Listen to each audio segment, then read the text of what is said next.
Hello guys, welcome to my other video. ఈరోజు మనం clay ఐఓడీలు అయితే చేసేద్దాం స్పాంజ్ క్లేతో. ఈ వీడియోని లాస్ట్ దాకా చూడండి, అప్పుడే మీకు అర్థమవుతుంది. ల్యాప్టాప్లో చూపించే కదా హనుమంతుడి విగ్రహం, అదైతే నేను చేయడానికి ట్రై చేస్తాను.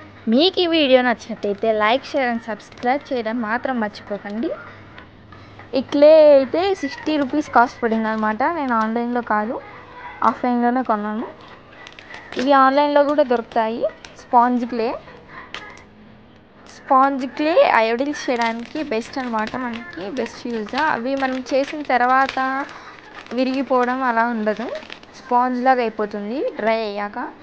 దీంట్లో అయితే 3 టూల్స్ వస్తాయి అండ్ అలాగే 12 కలర్స్ వస్తాయి. క్లే 12 పీసెస్ వస్తాయి మనకి. ఇదైతే నార్మల్ క్లే కంటే ఇది బెస్ట్ అనమాట, ఎందుకంటే నార్మల్ క్లే అయితే చేసిన తర్వాత విరిగిపోవడం అలా జరుగుతుంది డ్రై అయ్యాక.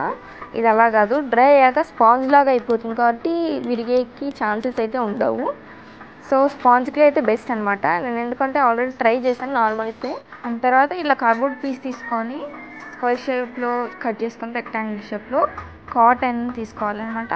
ఫస్ట్ మనమైతే గమ్ని అయితే దానిపైన నీట్గా అప్లై చేసుకోండి. ఇది బేస్ లాగా అనమాట. తర్వాత హ్యాండ్తో అన్నా లేదంటే బ్రష్తో అన్నా నీట్గా అప్లై చేసేసేయండి. అప్లై చేసేసి తర్వాత కాటన్ మనం తీసుకున్నాం కదా, ఆ కాటన్ అయితే చిన్న చిన్న పీసెస్గా తీసి దానిపైన స్టిక్ చేసేసేయండి.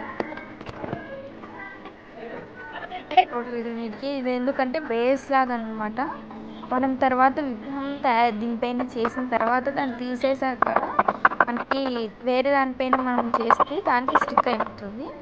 ఇది అలా కాదు, ఇది కాటన్ పైన పెట్టి మనం తర్వాత టోటల్గా మిషన్ టచ్ చేసిన తర్వాత మనం విగ్రహాన్ని అయితే బయటకు తీసేస్తే అది వచ్చేస్తుంది అనమాట. నేను లాస్ట్లో చూపిస్తాను. తర్వాత మనము పీచ్ కలర్ క్లే తీసుకొని ఇలా మోల్డింగ్ చేసుకొని దానిపైన పెట్టేసుకొని, తర్వాత ఎల్లో కలర్ క్లే రౌండ్గా చేసుకొని దాన్ని పంచలాగా పెట్టేయాలి. తర్వాత మనకి ఇచ్చిన టూల్స్తో అడ్జస్ట్ చేసుకోండి నీట్గా.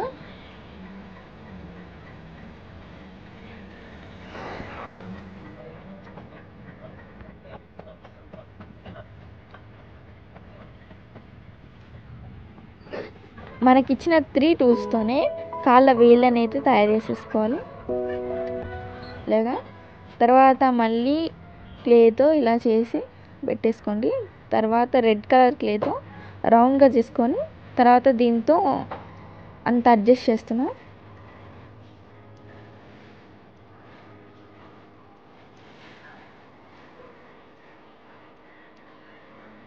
తర్వాత ఇలా అడ్జస్ట్ చేసుకొని పెట్టేసిన తర్వాత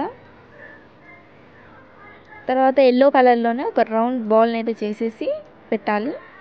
తర్వాత మన హ్యాండ్స్తోనే నీట్గా అడ్జస్ట్ చేసేయండి. తర్వాత మనకి వాళ్ళు ఇచ్చిన టూల్స్తోనే నీట్గా ఇలా రియలిస్టిక్గా కనపడాలని ఇలా పెడుతున్నాను. తర్వాత హ్యాండ్స్ని మన ఫింగర్స్తోనే హ్యాండ్ని అయితే అడ్జస్ట్ చేసేసి తర్వాత ఇచ్చిన టూల్స్తో ఇంకా అడ్జస్ట్మెంట్ ఉంటే చేసేసేయాలి. వాటర్ అయితే యూజ్ చేయండి ఎందుకంటే బాగా స్టిక్ అవ్వడానికి. తర్వాత హ్యాండ్ గద్ద చేశాను. తర్వాత హెడ్ని వాటర్ కలర్ యూజ్ చేశాను అనమాట, హెయిర్ కాదు, ఐబ్రోస్కి ఐస్కి అందుకు. తర్వాత హెయిర్కి ఇలా ఇచ్చిన టూల్స్తో ఇలా చేసి ఇలా పెట్టాను. అండ్ దండ ఎల్లో కలర్తో తయారు చేసి టూల్స్తో హ్యాండ్స్తో అడ్జస్ట్ చేసేసేయండి. అండ్ తర్వాత చిన్న రౌండ్ బాల్ తీసుకొని మనం అయితే దండని అయితే తయారు చేసేద్దాం. పువ్వుల దండని yellow and pink colour use చేసి రౌండ్గా రోల్ లాగా చేసేసుకొని సేమ్ పింక్ ఎల్లో రెండు ఒకటే క్వాంటిటీ తీసుకొని సేమ్ చేసి అండ్ మనం లాస్ట్ ఫైనల్ టచ్ అనమాట దండకి ఇలా బ్రష్తో ట్యాప్ చేసేసుకోవాలి. మన హనుమంతుడికి అయితే దండ తయారైపోయింది. పూలమాలని అయితే వేసేసా. అండ్ నెక్స్ట్ ఇయర్ రింగ్స్ అనమాట. 2 బాల్స్ తీసుకొని ఎల్లో కలర్తో సింపుల్గా కుట్టేసా. పీచ్ కలర్తో బ్లాక్ కలర్తో టోకెన్ అయితే తయారు చేసేసాను అనమాట. అండ్ మీకు ఈ వీడియో నచ్చినట్టయితే లైక్, షేర్ అండ్ సబ్స్క్రైబ్ చేయడం మాత్రం మర్చిపోకండి. మీలో ఎంతమందికి హనుమంతుడు అంటే ఇష్టమో కామెంట్ చేయండి. జై హనుమాన్.